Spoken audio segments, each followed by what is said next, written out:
जानू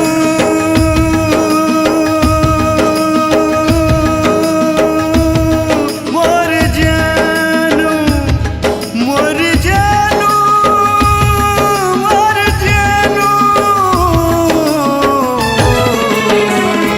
तोर बिन कैसे जीऊँ रे तोर बिन कैसे जीऊँ रे तोर बिन कैसे जीऊँ रे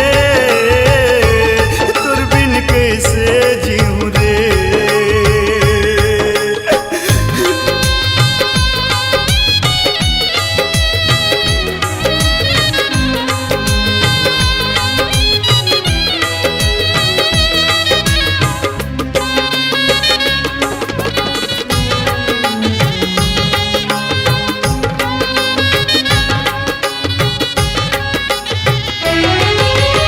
एक दूसर के मर्जी में बिहार चा जाते माया करैया करत रहते अपने अपन का हो जाते।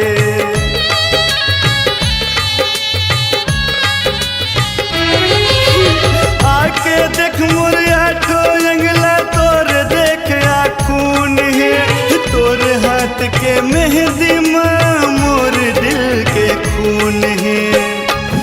अधर लागत है मोला सुखा गे मोर चोला कौन बैरी है जादू लगाए है तोला तोर बिन कैसे जीऊँ रे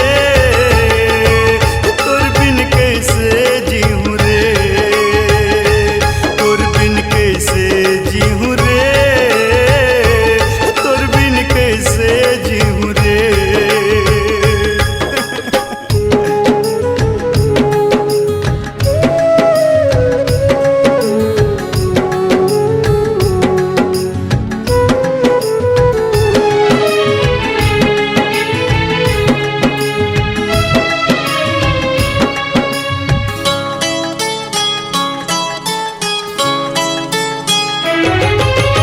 सुरता करते वो दिन गिरत पानी मायात रहे पानी गिरिस बादर गिरिस अपन छाती में लगाते रहे।